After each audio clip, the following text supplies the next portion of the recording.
You're listening to the Better 2 podcast with DM Needham.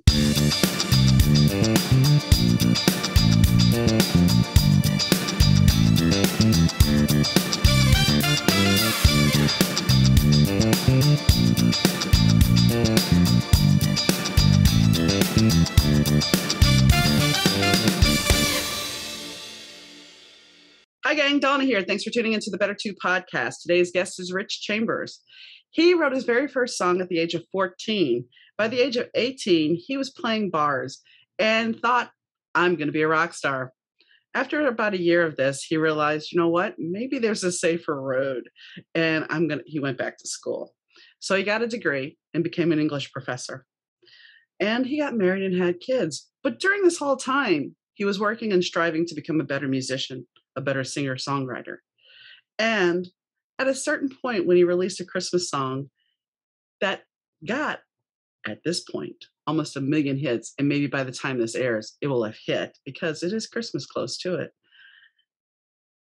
he decided that he was going to pursue his music seriously. As we discussed, he has a song out called I'm So Tired, and he wrote it right before the storming of the Capitol Hill. And he said that he's put the video, which I will be watching soon, and that link will be in the show notes, has gotten a lot of film festival reaction, and he's going to be re-releasing it. So he took a dream, a lifelong dream, and he is turning it into something more. So I hope you enjoy his story. This episode of the Better 2 podcast is brought to you by Kitty Mystic and DM Needham, author of My Days with the Dark Muse, as well as Love is Worth Waiting For. An afternoon at the pool changed Wes's life. When he saw Jen, he knew she was his always and forever. Most nights, Wes spent pursuing his dream of landing a record deal. With Jen looking up at him, he knew nothing would stop him. His dream was fast becoming a reality, until Mason Langford entered their world. While Wes was living his dream, he lost his heart. Now he wondered if he'd ever get her back. Available now, Love is Worth Waiting For by DM Needham at most booksellers. Hi, Rich. How are you doing? Good, Donna. How are you doing? I'm doing okay. Thanks for having me on. You are most welcome. Now, you are in Canada? Yep. Where exactly Vancouver. in Canada? Vancouver, Canada. Yeah. And they do film a lot of stuff there, don't they? Lots of filming happens here. They call it Hollywood North. Okay. And rightly so. Many times I'll be driving somewhere and I'll see all the cameras set up and the trucks and everything else. I think, what are they filming now? So it's pretty neat with some of the stuff we've had around here. And then, of course, there's the parking restrictions and the roadblocks. And Yeah, but everything else you're trying to be, that gets a little frustrating. But then I'm craning my neck trying to see who's the star, who's the celebrity that's doing this film. I get it. I did some extra work in Chicago, so I understand about all that. And you go down the street and there's these signs saying you cannot park here for X number of times. It's like, all right. So, well, funny story, Don. I work at my day job. I work at Simon Fraser University, which is in Burnaby, a suburb of Vancouver. So it's quite a big university. They use it for lots of filming.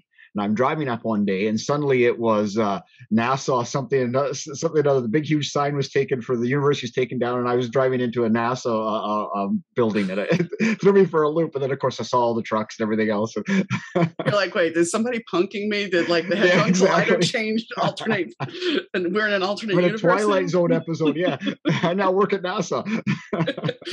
Well, technically, you could say that. Yeah. Technically, I mean, it's not true, but you could say, well, I worked for NASA. For one day I did, yeah. Who's gonna say no, Exactly. So you wrote your very first song when you were 14 years old. Correct. And that was it. I was hooked, absolutely hooked.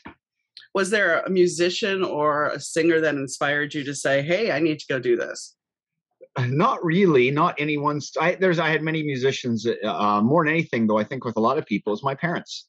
When I was 4 or 5 years old, I used to remember sitting with my dad, who always played guitar, and I'd sit with him. I remember one time he sat in front of a record player and he was playing a song, getting the chords down and writing down the lyrics. And I sat down next to him. I might have been about 5 years old, fascinated with what he was doing. As he's figuring out a song, he's playing out chords and notes and writing down the lyrics. I thought, this is really cool. And then at Christmas time and other functions, Dad would bring out the guitar and I'd want to be like him, and I have a little toy guitar strumming along next to him, and I thought it was the Nice. coolest thing ever. And then when I got a bit older, my mother really encouraged me to get into guitar lessons because she knew how much I sort of idolized what my dad did. And she was the first one that said, you have a really loud voice. You should be a singer. And it's funny how little things like that stick with you. Yeah. And it stuck with me. I just kept going at it and going at it. So it's mom and dad were the two inspirations. And then as I got more into it, I found, professional artists and recording artists and musicians that really I got into and started thinking, hey, this is great stuff. But I started with mom and dad. Nice. And I mean, that's some people, they have very, very positive role model parents that will foster that. I do remember my dad used to play the organ, and I would sit there and watch him play, but he was never one to sit there and go, let me show you how to do this. I wish he Yeah. would have, but he was excellent at it. But yeah, if I sat down at the organ, it was just kind of like, okay, I never learned to play chopsticks. I can play bass, but I could not play chopsticks on a piano. That's okay. That's okay. I'm not sure if I'd have to think about it for a second too. I could play it once upon a time, but and of course in the guitar world, it's Stairway to Heaven. Every guitar player can play Stairway to Heaven. Yeah, the yeah. first few notes. Well, it's like every time you go to a bar and see a band, somebody in the crowd is going to yell out "Freebird." Yeah. Yes. Never fails. Doesn't matter the band. That's what you're going to hear somebody yell out. Somebody will yell it out. Yeah. There's all your standards. It's Exactly. quite fun. It's fun. No question. Well, I mean, let's say, working in radio. If the DJ had to go to the restroom, let's see, November Rain was a good one. There's several different songs that, it's like as a DJ, you'll have somebody tell you, especially if you're playing top 40, okay, this is what you need to put on. So you have time to go over here. Okay. A few minutes. Well, it's funny you say that, Don, because I used to DJ for a few summers. I DJ'd weddings. Mm-hmm. And for me, the go-to was Bob Seger, Old Time Rock and Roll. I plunked it in. I had 3 minutes and 30 seconds to do whatever I wanted to. And the dance floor would pack, everybody go crazy. Never failed. Always Old Time Rock and Roll. Well, and I mean, the thing is, radio has changed so much that the last station I worked at, it was all computerized. So yes. You didn't have to worry. But the first station was like, okay, you have this much time. You have to get around the console. The bathroom's over there. You have to run out of the booth, and you just have to make sure you're back on air. Because dead air is not a good thing. No, you got to know exactly how long every song was, and you timed it down you had the seconds down perfectly. Mm-hmm. Exactly.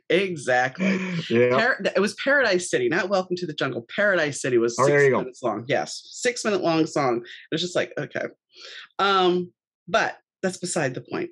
So you decided, you have the inspiration, you're writing songs, but it's funny because I was talking to some people yesterday about fear and how sometimes fear makes us take this normal, stable, standard life, And is that kind of where you decided, well, I'm not going to be the big rock star. I'm going to take my time and I'm going to do the things that are expected of me.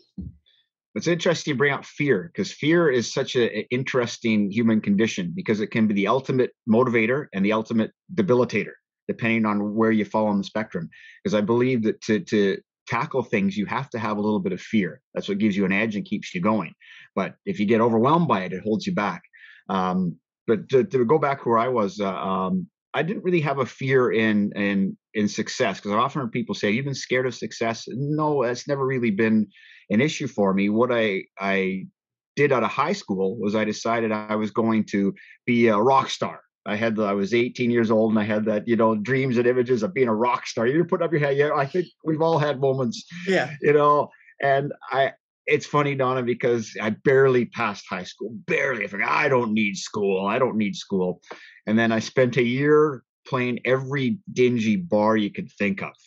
And the best nights I'd get maybe 2 or 3 pints of beer, and that's what I get paid. And then I started hearing a few "you ain't got it, kid" comments. And, I had a good dose of ate some good humble pie that first year out of high school. And then I did the smartest thing I've ever done. One of the smartest things I've ever done in my life. I went back to school. And I took a whole new perspective on starting into a bachelor's degree, later a master's degree. So it's just quite funny. Just a couple of years ago, I was considering doing a PhD, and this is a guy who barely passed high school. So I'm as a result, I'm a massive advocate of education, all forms of education.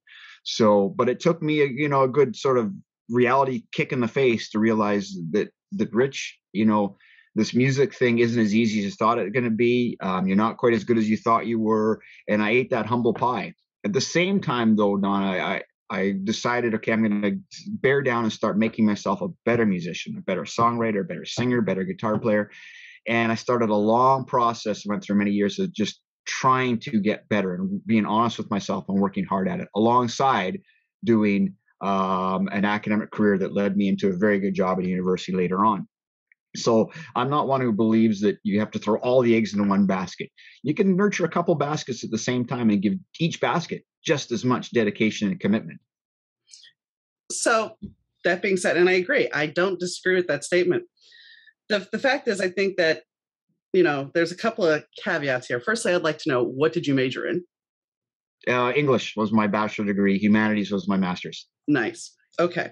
So what I was going to say is, if you look back at you as 18 and you eating the humble pie, yeah, let's just say, let's just play what if for a second. If you would have taken off, yep. Here's the thing. And I look back at this sometimes, I'm like, man, I should have done this. I should have pursued my dream and everything. But the fact of the matter is, sometimes when you look back, you in a place mentally that you could have avoided all the temptations and trappings of that world, or would that world have ended up taking you out? Great question. I think I probably would have imploded somewhere along the way. I think lots of things, when I look back, sometimes in life, and we've all been there, where we've gone, geez, I wish that had happened. And then hindsight tells you it's a damn good thing it didn't happen. I wasn't quite ready for that. And the other path I took I grew more as an individual down that other path. So there's a good chance if things had taken off when I was 18, 19, or 20, I would not have matured into the songwriter I believe I am now. I would not have had a family and my kids that I have with me now.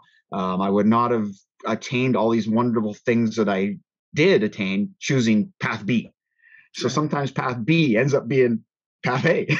Well, and you wouldn't be as grounded. I mean, now it's like, okay, so if you had success now, you're coming from a more grounded place. Absolutely. And the thing about it is, because of the avenues that are open now, and granted, I know Spotify, it's like being on Amazon Kindle. You get a penny, you actually make a penny per play. I think I make 0.006 per page read. Yeah, it's 0.003 for musicians per play. Yeah. So, here's the thing. Yes, you're not going to become rich, but you have a better chance of finding success. And there's a lot of people that, radio is a big deal. Well, radio has not got the means that it used to, because people now carry around their cell phone and they have their app, whichever streaming service they want to listen to. Yeah. So it's kind of now you're being able to take things out of the record company's hands. That's exactly right. It's a double-edged sword. In one sense, you're absolutely right. It's been a huge positive for an independent musician like myself. Suddenly, with a little bit of grin and bear it, I can get myself out there and work hard and put myself onto Spotify and Amazon and YouTube, everything else, which is awesome. But the minus is exactly your but is 0.00. I mean, I've got one of my Christmas songs has almost 1 million streams in the last 2 years, but that equates to very little money. Right. But it equates to 1 million people having listened to me that 20 years ago, without Spotify and the internet, 1 million people would not have heard me. So it's a plus and minus. So you talked about success. I mean, I define success in many different ways. And I don't deem it as just financially or monetary. And I believe that I'm achieving the success that I'm super proud of and happy for, even though it's not paying the bills, so to speak, but it sure does pay other things internally. Right. That's for sure. And I mean, with the podcast, I look at, you have the ability to look at stats. And what amazes me is I look at the stats of who regularly listens. And I actually have somebody in Germany, and this is a shout out to them because I have no idea who they are. They always have every episode lately. I've seen them log in and listen. That is awesome. Hi guys. But to see that, even though I may not be making money, I still have people around the world that I'm reaching. And that is an amazing thing. Absolutely. I'm second. I'm with you on that completely. Because you're right. I mean, I can track my Spotify analytics, and I have Mexico City is one of the biggest streaming cities for me, behind like New York and London. And oddly enough, I don't stream that well in Canada. I stream great in the UK, in the US, and Mexico, and then Canada comes in there. Canada's still there, but you would have thought that's my backyard. And in Yeah. Canada, it's actually the East Coast. I'm Vancouver West Coast. In Toronto and Montreal, excuse me, those areas stream me. But in Vancouver, I don't get a lot of streams. That's Every time I odd. see 2 or 3, I think that's me, and then that's my friend. Yeah, I get that, because it's like I sometimes see my hometown and I'm like, okay, I did pimp an episode a while ago here, so I'm not sure if it's somebody here listening or did I accidentally click. So I get that. I totally get that. I was it's listening. great. Yeah. Mexico City, and I have people streaming me from Brazil. I mean, this is great stuff. Very cool. Yeah, because I mean, no matter what, that you're connecting with somebody, and that's that's the one thing I will say with all the technology is that we have the ability to connect with people on a different level. If you step away from, I want to have, and granted you have 1 million downloads, but I want 1 million downloads and I want this notoriety. If you step away and just accept that, hey, you're getting out there and it's reaching people, appreciate that, because that's a big deal. Well, it's interesting because I had a moment about 5 or 6 years ago. A good friend of mine who works in local radio in Vancouver, him and I were doing some work together. And I was kind of down on things. And he said, Rich, he said, at this point, is prior to Spotify, going back 6, 7 years, he said, how many downloads have you had on iTunes? And I said, oh, about 15,000. He said, 15,000 downloads. And he says, Rich, stop and think about that. He says, how many people can say they've been downloaded 15,000 times on iTunes? Wow. And it was that dose of perspective. And I realized, and I had that point where I started defining success differently. And success, I think, is defined internally. If a person feels successful writing a song and playing it for their friends, and that's it, then they've had success. If that's what they deem success is, then they've had it. So that's awesome. And I think everybody has their own definition of what success is. Well, like for me, that, doing the podcast, it's been I've had a weird success that nobody would really venture to say that this would be a success, but it's taught me a lot about who I am. Oh, sure. Listening to other people's stories. It's, it's one of those things where it's like, well, wait a second, let me think about how that plays out in my life. So it's like, I'm learning and unpacking things from people I talk to about myself. Yep. And it's not something that I would have thought, hey, I'm going to get into podcasting and this is going to be this big epiphany for me, but I have had several epiphanies, and I hope that that's what's happening to the people that are listening. Which is awesome, Donna. I mean, that's so cool to hear. It's just amazing. I firmly believe that you can learn from anybody, anywhere, anytime. And you never stop learning, whether you're 2 years old or 92 years old. I think you got to keep your mind open. And I think that's what keeps us young, keeps us vibrant, and keeps us connected to our fellow humans. We've got to constantly learn and open up and say, hi, how are you? And listen to stories and share stories. That's what it's all about. Yeah, I mean, when you can step away from social media and you can actually have a human connection, social media connections are great, but when you can actually pick up a phone, and I know nobody likes talking on the phone anymore, but when you can do a Zoom call or whatever, you're connecting and you're getting that feeling, that emotional connection. And sometimes that's lacking in this world. Agreed. I mean, your listeners can't see this because you and I are Zooming, so we're looking at each other, which adds an extra element. If we were just talking on the phone only, it wouldn't have the same connection that we are actually seeing each other. And Zoom's actually been great for that. It's odd how some strange things out of a terrible pandemic, we've actually pulled some great positives. Now, suddenly what used to be just a telephone call or a text message, suddenly Zoom is becoming to the forefront, becoming a way to connect. And I think it's actually a good use of the technology. We're actually able to see faces and see people and make those connections in ways that we were slowly drifting away from, unfortunately. I remember being a little kid when Disney World first opened, or Space Mountain at Disney World first opened. Okay. And there was this, I think it was RCA, had this thing as you took the tramp out of the ride of this whole display of the home of the future. Oh, interesting. And okay. They had something similar to this where you would be making a video call. And this was the 70s. And it's like, okay, so I've witnessed this technology come to fruition, which is amazing. It is pretty amazing. I often get a kick out of the old William Shatner and Gene Roddenberry Star Treks. Yeah. And they pull the communicator. I mean, there's your cell phone. I mean, yeah, exactly. And I mean, growing up in the 80s, it's like, yeah, okay, the computer we had was either a Commodore 64 or it was hooked into the school board's computer. There was none of this. You couldn't, Yeah. you mean I got a computer here? And oh yeah, you're never going to have a calculator on you. You're going to have to learn math. No calculators in the classroom. Unless it's a scientific. Yes. Yeah. Unless it's a scientific calculator. Yes, I'm aging myself as always, but that's okay. When I was listening to your music today, your voice reminded me of somebody from the 80s. And the closest thing, and I may be way off base, is a comparison of the outfield in Tom Petty.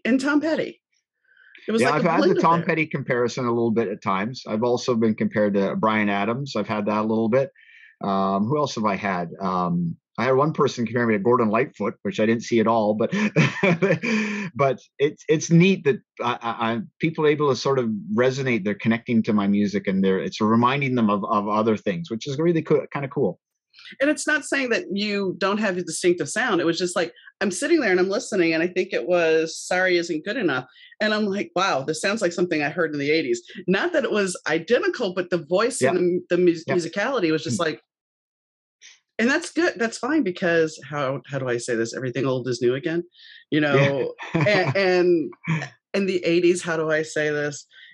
When we turned into 2021, 1980 has now become the historical section in the romance books. It's no longer just contemporary. So the 80s are historical now.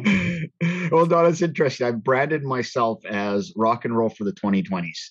One of the things I found very interesting over the years, and I take it as a compliment, but I've been compared to so many different, you sound just like, somebody will say it and they'll name an artist, and somebody else will say you sound just like, they'll name another artist. And I've heard about 10, 15, I've been compared to so many different artists that it actually tells me that, okay, I'm doing two things. One, I've got some originality. Two, I'm very familiar. So I'm taking all the influences I've had over the last 40 years, and I've combined them into my own thing. So I'm original, but I'm also borrowing from everybody else. So therefore, I think people, when they listen to my music, they can really relate to it. It sounds familiar to them. It's something that's like an old shoe. And I always I say I'm a new old shoe. Well, it brings comfort, and especially going back to talking about the pandemic, people are looking for something that's going to give them comfort. There was another artist I recently interviewed. Well, actually, it's the end of September I interviewed him, and that was Merchant. And he keeps releasing singles. He worked with John Taylor from Duran Duran. Okay, but his music has that 80s feel to it, and it's something that is growing again in popularity. So while we are in 2021, it feels like music is kind of shifting back to the more disco vibe, the more rock vibe. There's more of a purity to it than had been recently, I would agree with you. I think that like anything else, music is cyclical, like any kind of fashion or cultural trend. And I think one of the things that a lot of people are getting tired of, the perfect auto-tuned vocal track that you hear now, where everything is pristine and ultimately so bang on that suddenly somebody like me and other artists like me come along, and I purposely left in some notes I sang flat because they had the right vibe. They felt good. It was real. It was happening. And I don't auto-tune or try and overcorrect my music to the point where it loses that human ability, human touch to it. So I think a lot of people are sort of, they're coming back. I want to hear an actual musician. I want to hear real musicians play as opposed to a computer generated sound. And it's unfortunate because we have some amazing musicians that in my opinion, in some ways they're getting overproduced. They're not allowed to be human. They're being made to sound perfect, and we aren't perfect. Humans aren't perfect. Well, I was listening to an interview because Duran Duran just released a record, Future Past, and John Taylor was talking about the fact that the producer walked into him because one of their last records, he really couldn't hear him. He's like, look, I want to hear John Taylor play bass. I want to hear his bass part. So this goes back to being overproduced. Now he's like, so the producer's like, we're going to make it where I want to hear Nick play keyboards. I want this to be a nice blend where you can hear everybody, but it's not overproduced. Exactly. And John Taylor's an amazing bass player. Let's hear the guy play the bass. I mean, I'll be honest. Why did I get into playing bass? Rio, New Religion, Careless Memories. These songs they had the bass groove that was just, outstanding. And I mean, yes, I know he got his background from Chic, but I was a little kid when Chic was out. So I was at the roller rink skating to Chic, which was awesome. But, I mean, it's roller rink. I went to roller rinks too. Yeah. Yeah, I used to love roller skating. I mean, roller skating was awesome. But yeah, I mean, bass playing was something that I vibed with. And to be able to pick up a bass and be able to play it, to play what he was playing, it was like, once I accomplished this solo in Rio, it was just like, okay. And I remember there was a guy at a bar that I knew. I used to go follow this band called Interfaith, and he had a Kabiki Factor bass, which was just the supreme bass in the 80s. Yep. And I'm like, we're talking, and he tried to model himself after John with the hair and everything. Yeah, and he was younger than me. And I'm talking to him like, I said, so can you play Rio? He goes, no. But you could. Did you show him? I'm like, can you play the solo? He goes, no. He's like, I can play part of Rio, but I can't play the solo. I'm like, okay. He's like, can you? I'm like, yeah. He goes, here you go. In a crowded bar in Dallas, he hands me this bass, and I'm just like, beautiful. Did you do it? Yes, I did. Good job. Good job. I did. Good for you. Like, all right. He goes, all right, so next week you're going to teach me, right? I'm like, yeah. So it was just one of those things where it's like, when he did it, it was just the deer in headlights, like, oh, what have I done? But we talked about fear earlier. You overcame it and did it. Yeah. Well, I was young. I was young at the time. Now somebody would hand it. I haven't played Rio. Well, I should take that back, because he did some tutorials, and I haven't played bass in a while. So my husband was still alive at this point. He had gone to a doctor's appointment, and John was talking about playing. He's like, yeah, people always say to me that, when I go to a party, play something or sing something. You know this because you're a musician. Yeah. And he's like, so I'm like, okay, I'll play Rio. And he's like, I played the bass line for Rio. And they're like, what the hell is this? All right. So my husband comes home from his appointment. I have retooled, because my husband had never heard me play the bass. He's like, I think you just own it. I don't think you actually play. All right. So I've relearned how to play it, and I'm really proud of myself. And he comes home, and I plug in and I start playing, and he goes, what the hell is that? Like, John said the same thing, and here I am living it. So yeah. Mm-hmm. Oh, too funny. Yeah. Those are good stories, O'Donnell. I like that. So in your little thing, speaking of stories, you said that you have some stories about when you were playing live as a young man. Yeah. This is one of the funniest stories. I was just thinking about this the other day, and my bass player and I, our band hasn't played together for a few years now. People just went separate ways. It wasn't a sad breakup or anything like that. But my bass player and I were at a pub enjoying a couple drinks one night recently, and I told him a story, and I reminded him of the story, and he couldn't stop laughing when he remembered it. We were playing a frat house at a local university. So this is going back into our late 20s, early 30s. And crazy place. And it's just like at an Animal House. So tons of people there, togas, everything else. And there's this one guy. He was dancing with a very, very attractive young lady. And you could tell that he was pretty excited. And he'd been talking with the band earlier. He came up to us between sets. And he's all saying, look, guys, look, I got her phone number. And he shows me his hand, and she'd written the phone number on his hand. He's all excited. And I didn't take a quick look at it. But then the bass player, he looks at it really closely. He says, hey, you've done, very seriously. He says, good for you. Way to go. And the guy's all excited. He turns around and we're about to start our next set. And my bass player looks at all of us, says, guys, we're playing Tommy Two-Tone. What? Tommy Two-Tone. So we break into 8, 6, 7, 5, 3. Do you see where this is going? We're into the middle of the song, and I look out the dance floor, and I see the guy, and he's looking at us, and suddenly he has this concerned look on his face, and he starts looking at his hand, and he's listening to the lyrics and looking at his hand. And then you can see the poor guy just completely dejected, head down. He leaves the room, and then once we realized what was going on, our bass player smiling, and the rest of the band starts. We could barely hold the song together because we realized what had happened. So this poor guy. Wow. But I know. That's one of those funny stories that I think back, like, that actually happened. Oh my goodness, that's too funny. I mean, and that is such a common song. I mean, everybody knows that is a running joke, of course. Once again, maybe he didn't, maybe he didn't. He was this is he would have been, when Tommy Two-Tone came out, this guy would have maybe 3 years old. Okay. Fair enough. Fair enough. Yeah. So he didn't know, but the girl he was chasing knew. Yeah. I was talking to somebody recently, and I mentioned something about NXS, and they're like, who's that? And I'm like, okay. I'm just gonna crawl away now. Bye.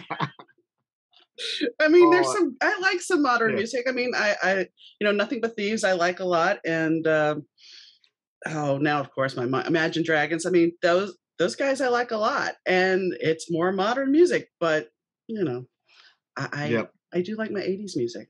So do I. So you're partial to what you when you were a teen and a kid.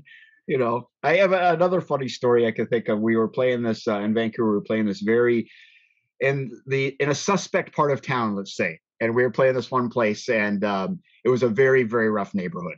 And I'm thinking to myself, what did we sign up for to play at this place? And the place wasn't that busy, and we were a little worried that maybe we're going to get beaten up and lose my guitar or something like that. Uh-huh. And this group of about 6 or 7 guys came and they sat right in front of us at the table, and they were mean looking dudes. And the waitress says to us, guys, that's part of the Mexican mafia. I didn't know there was a Mexican mafia in Vancouver. Oh So boy. these guys are clutching their beers and they're looking at us, looking very serious. And we're playing about 3 or 4 songs. Like, oh no, we're in trouble.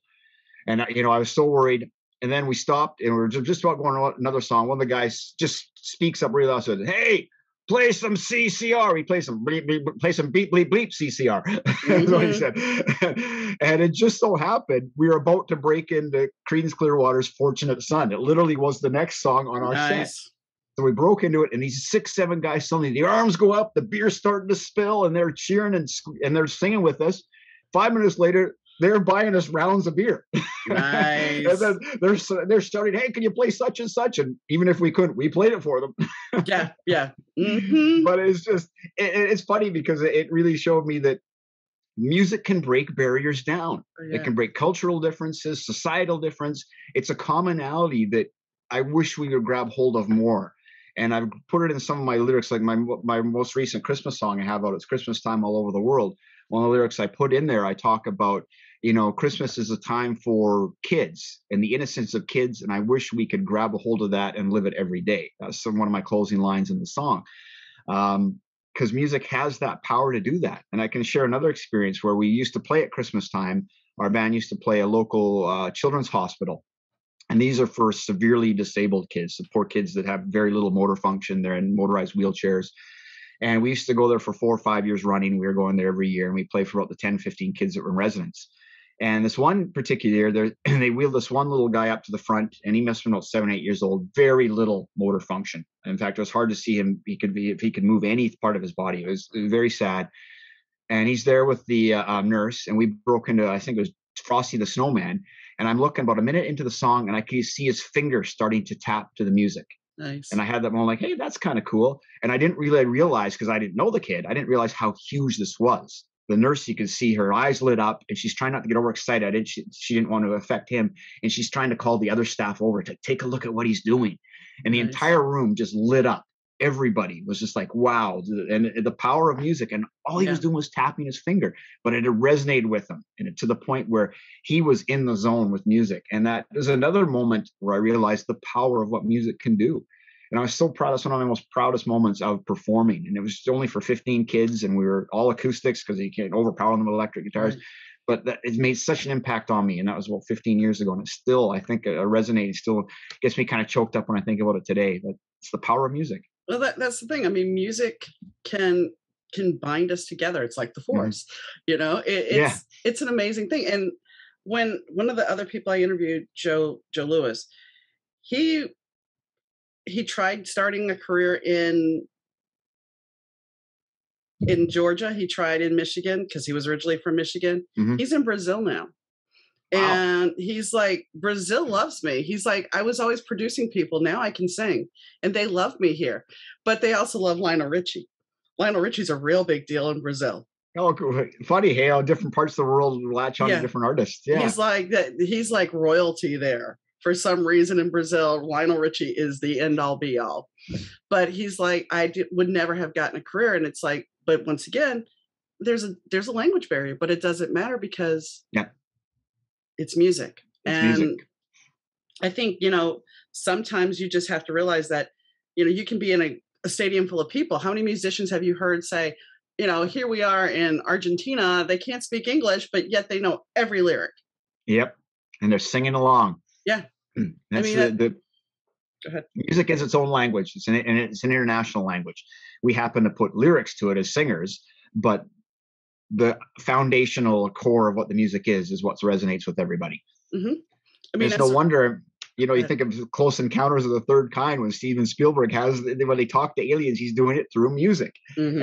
And it seems kind of cheesy today, but you see what Spielberg was doing. It makes sense. You see what he was doing if you unpack it. Yeah, good point. You unpack it. If you don't unpack it, you're just going to take it at face value. But I mean, even when I'm writing, it used to be I didn't listen to songs with words. I would just listen to the music, soundtracks usually. Now I do listen to lyrics and everything, and I find songs that I put on a playlist for my readers. I create playlists now for the reader, and like for the show, there's a playlist of everybody that's ever been on the show that people can check out your music. If they don't want to go to your site, there's a playlist on for there. Oh, cool. So that way everybody can connect with, what we're talking about. So while we're here talking about music, I'm so tired. What was the inspiration for that? Oh, that's excuse me. I'm getting some great success on that. But interesting, it was last year. It was between Christmas and New Year's of 2020. I wrote and recorded the song. I did it all in about a 5-6 day span. It just hit me and out it came. And I don't know if I was being prophetic or where I was coming from, but then January 6th hit with the storming of Capitol Hill. And I'd literally just finished recording, writing, producing, mastering, mixing the whole bit, this one particular song. And I realized as I was watching, like everybody else, watching the news and watching these people storm Capitol Hill, thinking, what the heck is going on? This is nuts. And I was appalled at what I was seeing. And I realized that what I'd written a week prior was how I was feeling, but I didn't really know what I was talking about. So I talked about I'm so tired, I'm sick and I'm tired and I can't get up and I just want to sleep all day. And I realized that I was, and this is right in the middle of COVID. This was a COVID Christmas and everything else. And I realized the song was about all these things I was feeling that I didn't necessarily know how I got there. And when I saw all that was happening on January 6th, I realized this is exactly what I was feeling. And so I put together a video along that showed, have you watched the video? No, I have not. Oh, you haven't? Because the video's actually, I'm getting, I've got, just last night I got on another film festival. I've been, got 10 different film festival accolades and awards over the last 6 months. Nice, congratulations. Thank you. Because what I did was I took the song and I mirrored it with social media. Okay. And I realized what everybody else was feeling. And it was crazy, all the stuff. There's COVID clips, there's Black Lives Matters clips, there's all kinds of different protesting clips, hashtag enough, everything on and on. And it's been somewhat political. I've had a few people say, oh, you can't support such and such. I say, no, I'm not supporting anything. I'm not refuting anything either. I'm just showing you how frustrated and tired people are. So please, Donna, have a look at the video. I'm quite proud of it, and I'm getting tons of film festival accolades. And there's a press release out today about how it's hitting so much success on the film festival circuit. But that's where that song came from. It was an inner tired that I wasn't quite able to identify until all of a sudden it stared me in the face when I'm watching people storm Capitol Hill. I realized it's everything. It's COVID. It's being cooped up inside. It's being frustrated with governments, being frustrated with pipelines and protests, and on it goes over and over. So many things. Well, and that goes back to, I don't want to say fear, but it's the whole news cycle, that 24-hour news cycle that constantly bombards us with this fear. Yes. That, for me, we talked about briefly that my husband died. So the fact is, he died during COVID, not from COVID, but during COVID. Mm-hmm. So the whole process of grief was changed. Of course. We didn't do a funeral. We didn't do a wake. We didn't do any of that. And, a year and a half later, let's have a party I thought about doing. And it's like, I don't want to go down that path again. I love him and I respect him, but I'm not going to open those wounds again. So, when you think about it, it's like we are so inundated with fear. So how do you unpack that? And being tired, I think that is a general consensus. When you said COVID Christmas, all I could think of, there's a bad Hallmark movie waiting to happen. It's a COVID Christmas, folks. It's, you could do a short with that. And all you would have to do is just have somebody sitting there alone. It's a COVID Christmas. COVID Christmas.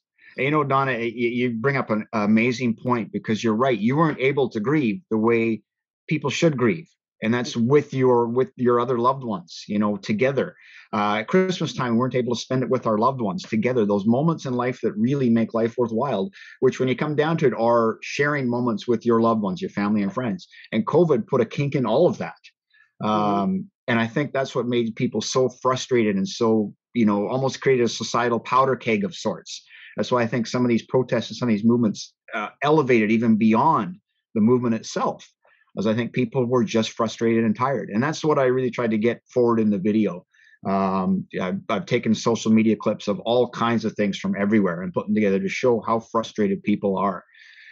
Tired, frustrated, and just when we think we're coming out of the other end, something I hear that the places like Austria is starting new lockdowns again, and Eastern Europe is having terrible time with COVID. I mean, it's crazy. Our numbers are starting to surge here again too. I saw that today. But going back to when he was in the hospital, just that whole thing, because normally all the family members would come and were you able to actually be with him in the hospital? Oh, I was. Okay, good. And I had to get approval to allow one other person to come in. What a shame. That was fine. His best friend came, but his family didn't, and that's okay. But I mean, it was just a whole thing. And here's the funny thing. This is what really, it's not funny, but it is funny. So I've been wearing a mask since March of last year. So before they actually mandated it, because he was sick. So I get to the hospital, I have my mask on, and they're like, well, no, you have to take that mask off and put this one on. Oh, a different mask. Which is a paper mask. And I'm thinking to myself, wait a second. So I'm going to be unmasked for 30 seconds or so? Why? I mean, all my clothes, if I'm contaminated, if my mask is contaminated, all my clothes are contaminated. Yeah. But, hospital rules. It was just, it didn't make sense. It's like, I remember flying first class because I have a friend who works for the airlines. And this was after 9/11. And sitting down with my husband, and we're giving real glasses. We're giving a butter knife with serrations. And I'm thinking, wait a second, I can't bring scissors on a plane. I can't, but yet you're basically giving me weapons. The tools. Yeah. Oh, but I guess terrorists don't fly first class. I mean, how do you explain that? It's crazy. I think what's happening is we're almost, as a society, we're almost getting ahead of ourselves. Like we're jumping, people talk about exponential growth in technology, but I think we're having exponential societal changes to the point where we're trying to adapt and nobody knows what to do. 9/11, suddenly it broke the rule book. What do we do afterwards? And we're trying to figure it out. COVID is breaking another rule book. What do we do? The recession of 2010. I mean, what do we do? I mean, all these things things are happening so fast, society-wise. Well, there's your cat. Yes, it's Chloe. That we don't know. We're making it up as we go, as a society. Well, and I think too, part of it is, and this is going to sound bad on my part, I'm sure, some of it's theater. Like the airline, going through the screening at the airport to be checked, and getting the little cuticle scissors tossed because it's a weapon, but then getting on the plane and being given this. How is that not theater? Yeah, we're giving you the warm fuzzy as you're at the airport, but getting on the plane. There's some truth to that. It's. Like I said, it's interesting. I don't think anybody really knows. I can remember going through a plane check, and my son had his math homework in his bag, and he had a geometry set, and they took it because there's a compass in it, so he had to confiscate his geometry set. Wow. Well, but that being said, okay, I want to go here. So that being said, women should not be allowed to wear heels on the plane then. Because single white female should tell you everything you need to know about that. But I mean, what I'm getting at. So if you take one little thing, then you have to look at the other thing. Then I guess women shouldn't wear underwire on the plane either, because that could be construed, and maybe a belt. I mean, you could sit here and unpack every little thing. Where do you draw the line, kind of thing? Yeah. And I think as a society, that's what we're learning how to do. I come back to the fact that things are changing so rapidly that we just don't know how to deal with it all. No, and the pendulum is so swinging. So, you have cancel culture, and then you have, well, this needs to be accepted. And then you have, I mean, right now, and I know you get some of our news. We had the whole shooting in Wisconsin where the kid Yep. basically got off. But, and then you have the turnaround argument, which is a very valid argument. It was self-defense. What about the woman who is abused and she kills Yep. her abuser and she goes to jail for that? How is that different? Yeah, and even our laws Yeah. are trying to play catch up too. I mean, it's absolutely crazy. I thought actually going to talk about the Wisconsin, the guy in the SUV that had just Oh, been yeah. released last Friday, and a couple days later he's driving through people at a parade. I Oh, mean, but crazy stuff. but wait. Then they only gave him $1,000 bond. I know. So basically, what was he doing on the street? That guy should not have been on the street. no, and apparently he had done something similar during the summer. Yeah. So why are you putting him back out there? I mean, you have the Astroworld event where, you had all these people that were trampled, and, are you familiar with what I'm talking about? The concert? Oh, yes. Yeah. It's just all these things. It's like, when did, I don't want to say civil unrest, but I mean, if you go to a concert, I was at Live Aid and I was there during Led Zeppelin and I wasn't standing on my own feet, but guess what? Nobody died. So when do we become so, I don't want to say barbaric, but so I gotta have that we are pushing and killing people?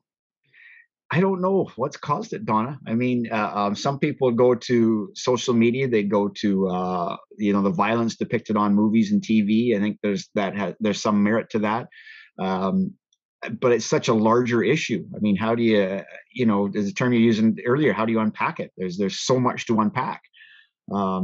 But you're right. It's a scary trend. You hate to see a concert where people, it was a couple of years ago, pre-COVID, the country artist and the Vegas shooter. Do you remember that one? Yeah. I mean, that was nuts. It was people just enjoying a concert, and some guy in a hotel room with a complete armory of weapons and how did that even get to? Oh, it's just crazy thinking about it. And I mean, how did it? Why is it? Is it because social media has ginned this up, and because we have so much I hate to say disinformation, because some information is valid, but some people go on to these sites and they become indoctrinated. I hate to say it that way, but there's some truth to that. I talked to a woman who she was a Harvard graduate and she joined a cult. And you wouldn't think. You wouldn't think. No, but here we go. And then I watched part of the documentary on Scientology, and it's just like, so anybody can be told and trained to believe something if they really want to believe it, I guess. Yes. And they'll find, some people out there that'll agree with them. And that's the downside to what social media is. It allows these people to sort of get together and confirmation bias each other. That, hey, we're thinking the right thing. We think similar. That's the scary part of social media. Flat Earth, anyone? Yeah. So, I mean, it's crazy. But there are pluses to social media. Yeah. So I hope as we move forward and I talk about exponential growth in our society. I mean, I hope that, the better part of reason wins out. And the other song, because I'm going to switch gears again. That's okay. The other song, Sorry Isn't Good Enough. That, you also made some headway with that. So tell us about that. I wrote that one specifically I was going into a country music fair, and it was in Washington State, just south of the border for where I'm at. And it was a competition, and I wanted to write a song that would just be me and my acoustic guitar. And so I started into a country song, and I had my pickup truck broke down and my dog ran away and my wife left me, and I realized I was going nowhere fast. It was not working. Mm-hmm. I was doing too much stereotypical and it was sounding bad. And I thought, Rich, I said, I'm on the path of writing a very hurting song, but wouldn't it be more impactful if you never explain what the actual cause of the hurt or the event that took place, that why you're so sorry? And I realized then anybody can fill in their own gap. Because we're all sorry for something. We all had moments in our lives where we regret or feel bad on a relationship, or whether it be a friend or a girlfriend, boyfriend, or husband, wife, or whatever, where we've done something we feel bad about. So I kept the complete sorry isn't good enough, and the narrator never tells you what they're sorry for or what they did to feel that regret. And then the song just flowed out. 30 minutes later, I had it completely written because I found my place and where it was going to go, and away I went. So I'm quite proud of that one. A funny story, though, I went to the fair. I finished 5th that day, and I try and sell myself 5th is pretty good, except there were only 5 contestants in the fair that day. So, so I always say 5th instead of last. You know? Yeah, fifth has a better sound to it, and you know, it just happened to be that there was no other contestants that day. That's all. You know, so you know, here's the thing though. Even if you were 5th, you still put yourself out there. I still was out there. That's the key. That's the key. And I loved it. And thank you for bringing that song. I'm very, very partial to that song. It's, as a writer, I'm proud of everything I've written, but certain songs I'm a little bit more so proud of. And that's one of the ones that, because I think I nailed it. I really feel good that I nailed that regretful hurt that anybody, and we've all experienced at some point. If we're honest. Yep. Yeah. There's a lot of people that'll say, "Oh, I've never been hurt." Yeah. Okay. It wasn't me. It was them. It was them. It wasn't me. You know. I think that comes with age, though. I think when you get a little older, you look back and go, "Okay, let's unpack this and see. All right, yeah, maybe this is where I had some fault." Yeah. But I don't think everybody's willing to do that. Some people will live a bit oblivious. I mean, relationships are almost always, there's 2 sides to a relationship. And, you know, some are, when you're talking about extreme cases like abuse, whole different ballgame. But the average, when 2 people go their separate ways, usually they both contributed something to go in their separate ways. Yeah, definitely. So what do your parents think of this? Well, unfortunately, Mom passed away quite a few years ago. So she never hit in a car accident, which is a shame. I was younger. So she never got to meet, I only got to meet 2 of her grandchildren, my brother's kids, not my kids, unfortunately. I'm sorry. Thank you.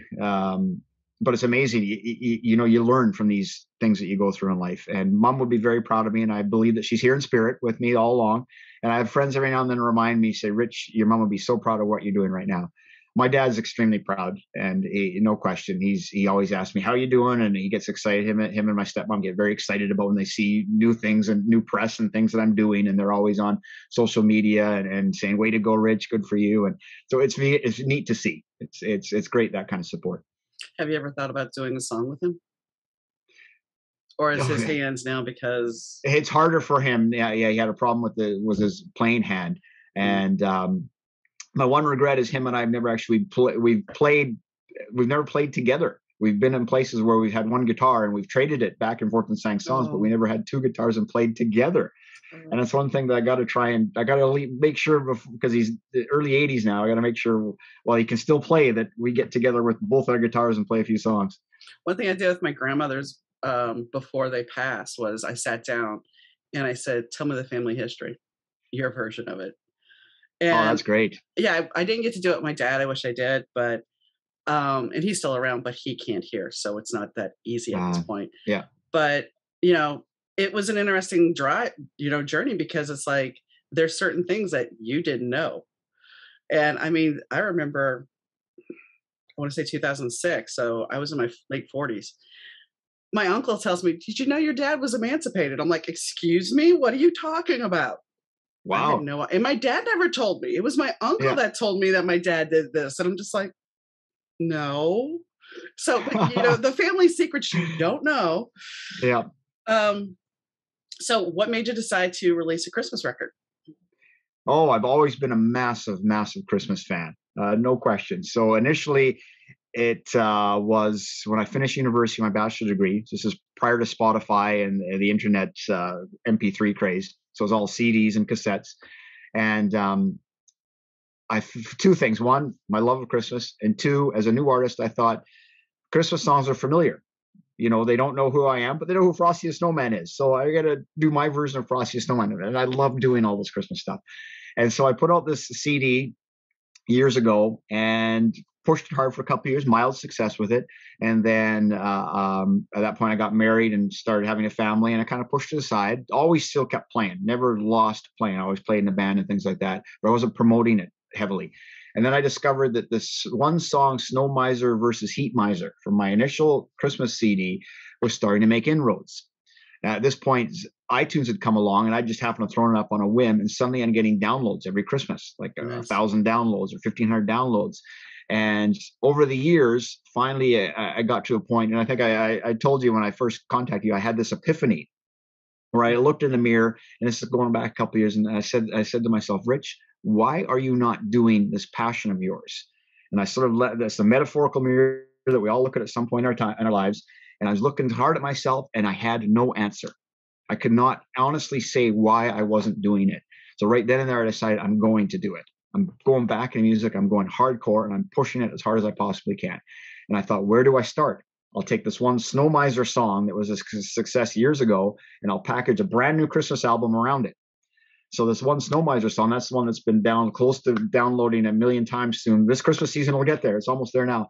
And that song became the cornerstone. And I'd written over the years, I've written a few more new Christmas songs, and I packaged them all together in this Christmas album that I put out last year.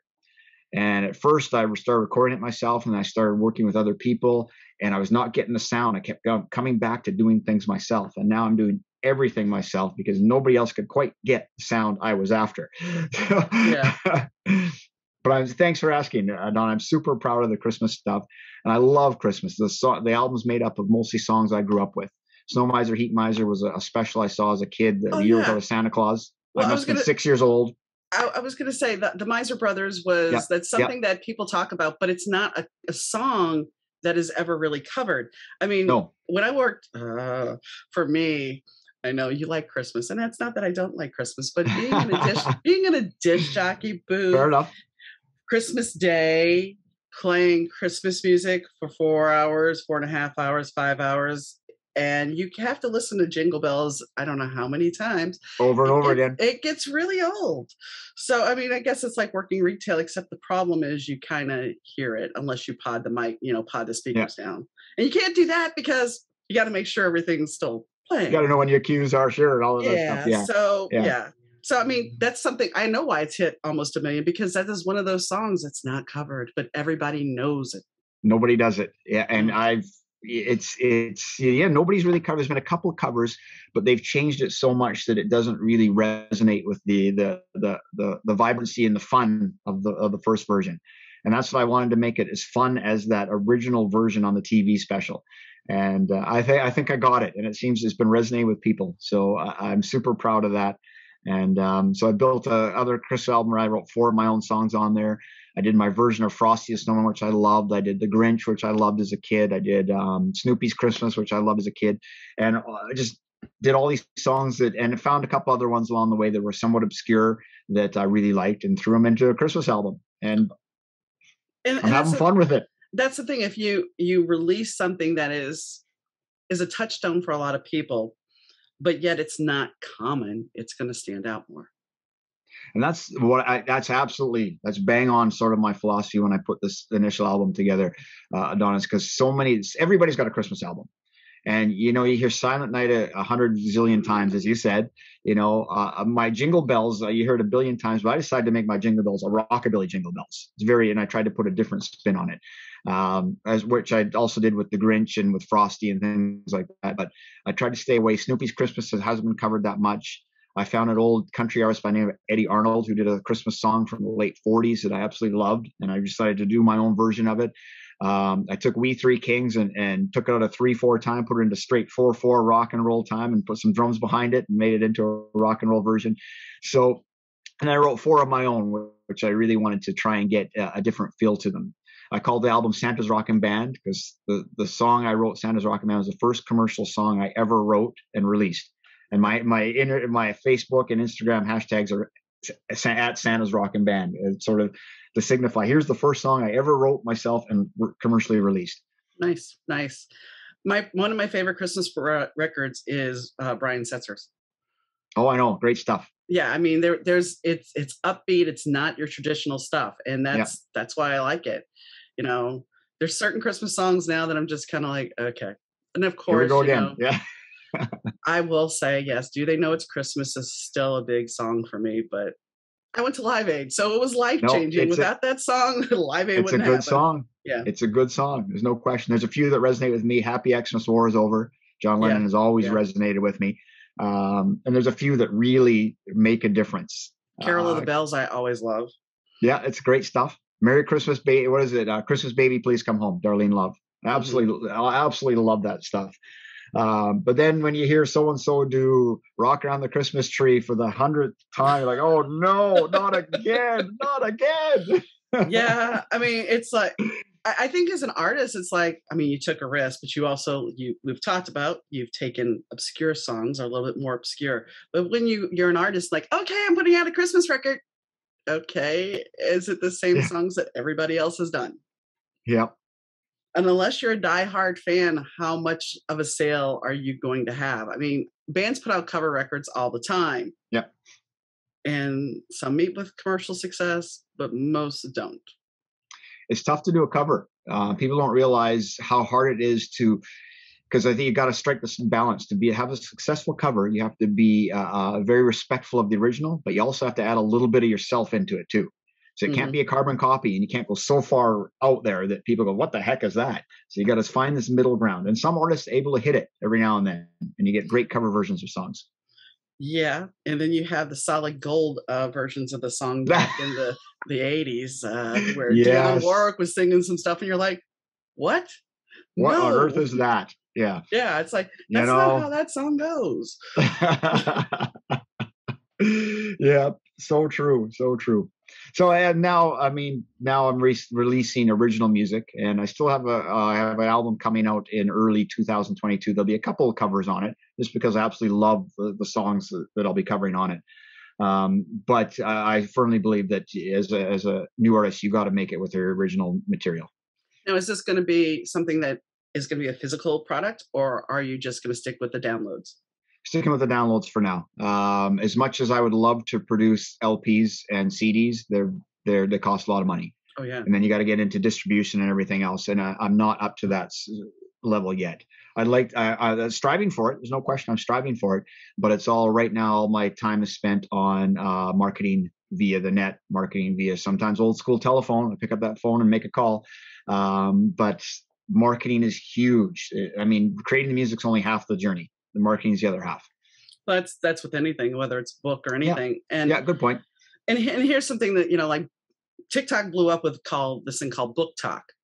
Well, in the last 2 weeks, the algorithm has changed, and I don't know how many authors on TikTok are now going, "Well, my posts are only getting 100 views. They were getting Oh, like interesting. 800 before." Yeah, So, that's the other thing about marketing. It's like once you think you've got your stride down yeah, and you're going, the algorithm's changed and the game has flipped. yeah. So, you have to figure it all out again. And if you're following the trends, then chances are you're already too late to that trend. Yeah. You got to be ahead of the game. You got to be doing something and thinking nobody else is really doing this, but I'm going to try it. Yeah. And that's where you either fall flat or you get some great success. But that's part of what the risk taking is all about. You have to be prepared to put yourself out there, take a bit of risks. So marketing in some ways is like performing. Anybody who's performed knows that when you step out on stage, you're taking a risk. You're putting yourself out there. Marketing is a similar thing. You're taking a risk. You're putting yourself out there, and away you go. And I think, with the pandemic that has happened, because I talked to somebody about this recently, the fact that people are leaving their jobs. People are like, Yeah, I'm not doing this anymore. I'm going to follow my passion. yeah, And in the grand scheme of things, as technology grows, we're going to have more automation. So some of the jobs that, you know, we did as kids are not going to be done by people anymore. correct, correct. So our whole lives are changing. I mean, you don't even have to go in the grocery store anymore. Yeah, You can have somebody do your grocery shopping for you. bring it to you. Yeah, I Exactly, mean, so exactly. in a way, if they're going to deliver to your house, how much of a shut-in can you become? Secondly, though, how much creativity are we going to see grow and blossom because people are finally going to take and say, you know what? I'm going to pursue my passion. I'm going to take control of my life. It's a great question. And, to give you a bit of snapshot into that, during the pandemic, I was at my local music store and I was picking up some strings and I was talking with the guys there. And I was asking, how's COVID been for you guys? And they said, Rich, you would not believe how busy we've been. Everybody's buying guitars, pianos, instruments, their recording equipment, because now people are getting into it, or they're doing these projects they put off for years and now they're diving in. So it's amazing, and how many people that you don't see are in there. They're now saying, I'm going to tackle that novel away I go. Mhm. I'm going to knit that sweater I've been thinking about forever. I'm going to paint that painting I've been thinking of forever. I mean, and I love that. It's a shame that it's taking a pandemic to get people to sort of dive into some of their passions. I think it's important to carve out time in our lives, no matter what, for these passions. It's important. Well, and if you think about it, everybody talks about self-care. And Mhm. really, when you're doing something that you're passionate about, it's part of self-care because Absolutely. it's Sure it is. fulfilling. Sure it is. I mean, sometimes I look at the clock and I realize I've been sitting here recording this guitar part for 4 hours and it seems like 20 minutes because Mhm. I love what I'm doing. When Well, you're passionate about it, it doesn't seem like work. I remember it was this past Mother's Day. I was sitting at my keyboard and I was working on a chapter in a book, and I had taken some breaks, but ultimately I wrote over 6,000 words that day. And I'm like, That's a lot. yeah, Wow. yeah. But once again, though, I was in the flow. I was Yeah. passionate about what I was doing. Yeah. It wasn't pulling teeth. So when you're in the flow, it's easy enough to do. Yeah. Yeah. There's other days where I can't. I'm like, if I break, Yeah, fine. of course. But it goes back to what we are saying before we got on is I'm going to sit down and write that hit song. It's not that simple. Not that simple. There's so much involved, and passion is a big part of it. I mean, Mm-hmm. the most successful, and I won't just say artists. People who are successful in almost any industry and any endeavor have a passion somewhere for what they're doing. Yeah. That's what sort of, in some ways, that's the foundation for success. There's person that love analytics that just, Yep. I look at my analytics and I'm like, okay, I can generally see what's going on, but there are people that will dissect that down to the most minute Absolutely. detail and they love it. One of the things I liked about insurance was the research I had to do and the investigation. Yep. The rest of the other stuff, I hated, but there was still Yep. that little bit. So And go ahead. I said, and that's what makes the world go around on it. Mm-hmm. I mean, I don't want to be a doctor, but there's people that have a passion for that. And other people look at me and say, Rich, how on earth can you ever create a song? And yet a song will bring a joy to people, make them dance, get up off their feet. I mean, that's what makes the world go around. We all have different passions, and thank goodness for that. True. I will ask you one last question. Sure. So your kids, how are they, Yes. they taking dad being the musician? They've always been extremely respectful of it. At this point now, they're 17 and 20. My oldest is a piano player and plays clarinet as well. And they've been extremely supportive. And I think, though, that they still think, Dad, you're not quite that cool. You don't really know. Every now and then I try and talk about something and they go, oh, Dad, you sound like such a boomer. And I go, I'm not a boomer. I'm not the boomer generation. I'm beyond that. I'm the Generation X. They said, no, Dad, you're a boomer. And they pushed me back even further, make me older than I am. So but it's fun. They're very supportive. So would you ever work with one of your son, with your son that's the musician? Probably not, because he, as much as he enjoys music, it's not the same passion for him. He respects that it's my passion, and I respect that his passions have gone in other directions. Understand. Yeah, I had somebody last night actually tell me he was a millennial. He's like, you're actually a really cool lady. And I'm like, wow, that's pretty awesome. Because I'm Gen X and it's like, well, we are that generation that, I love the meme that's like, yeah, we're the generation that basically dislikes both of you guys. Yeah. It's not true. I mean, I don't dislike the boomers and I don't dislike the millennials because I have all people on my show, but it's like sometimes the thinking process, you're just like, what the heck? Well, we're the sandwich generation, Donna. Because we grew up in a different time, and yet as we got older, we realized we had to grow with the new technology. Yeah. So in some ways, we can relate to the boomers and past generations the way millennials and Gen Z can't. We can also relate to the Gen Z millennials. We're that sandwich generation. Perfect analysis. Maybe that's what we should be. We'll just call us the sandwich gen. Yeah. And I know what you're talking about. I mean, when I got my first computer, it was just like, okay, I know what I'm doing besides, after high school. High school, I put the computer in a loop with the school board, but that's beside the point. I didn't know what I was doing. What they did when we were coding, they had already had a class that had already been through the coding process. They were there too. And then the teacher's trying to teach us secondary and she's not paying attention to us. She's all about the other class. So I put one wrong keystroke and I put the computer in a loop, making this banner for like 2 days.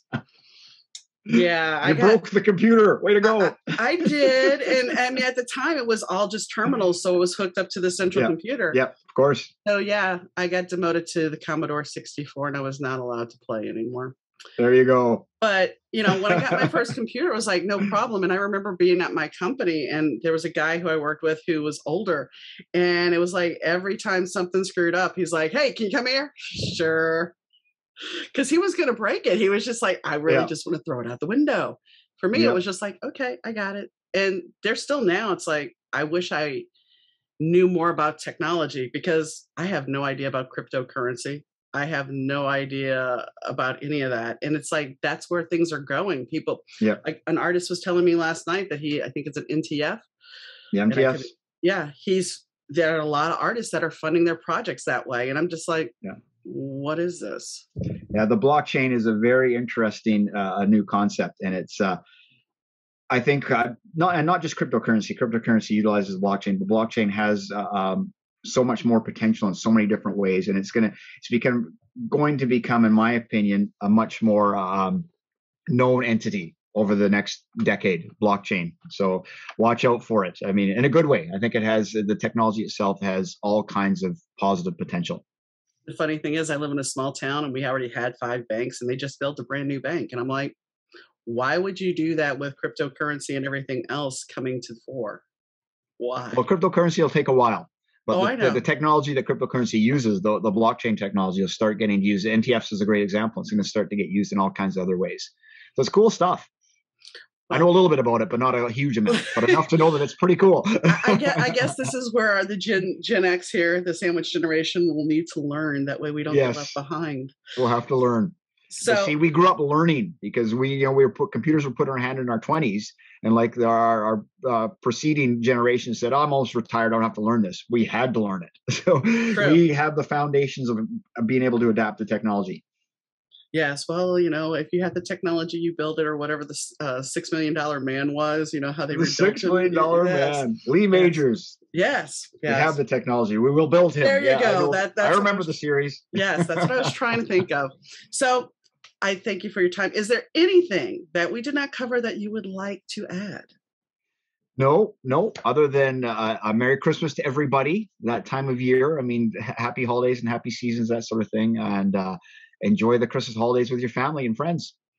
All right. Well, thank you for coming on the show. It's been awesome. Thanks, Donna. I've had a lot of fun. Thank you. So the conversation with Rich was interesting. Kind of like always, it's the coffee shop conversation of you sit down with somebody and off on a tangent you go. But I think in a way, he had a lot of good information, and he will come back on the show when he has his record coming out.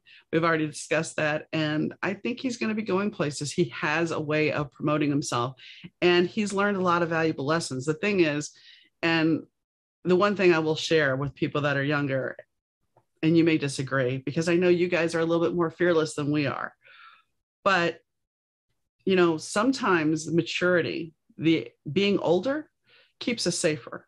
And that's okay, because the trouble that he or myself would have got into had we actually pursued the musical dream when we were 18 or 19, well, it might not have been the best.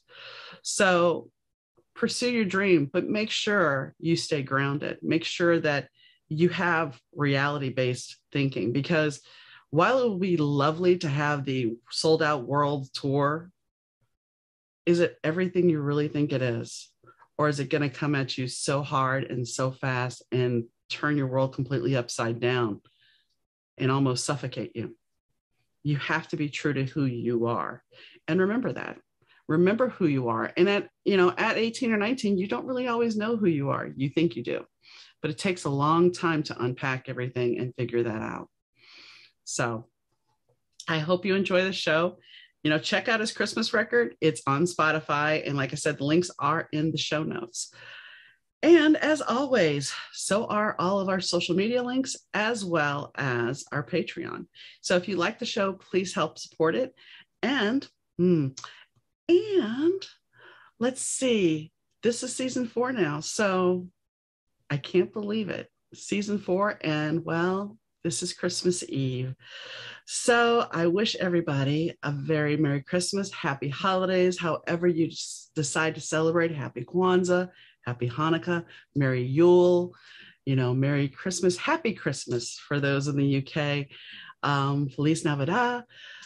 I think, well, there's so many more I could say, but I wish you guys the very best holiday season. And, I have a couple more episodes before New Year's, but in case you don't get to hear it because of the holiday, Happy New Year too. And may 2020 be a much better year. So, or excuse me, 2020. Whoa, no, we don't want to go back to 2020. 2022 be a much better year. Most likely we'll edit that out. Anyway, so I hope you enjoyed the show as always, and I'll catch you next time. Bye, guys. You are listening to the Better 2 podcast with DM Needham.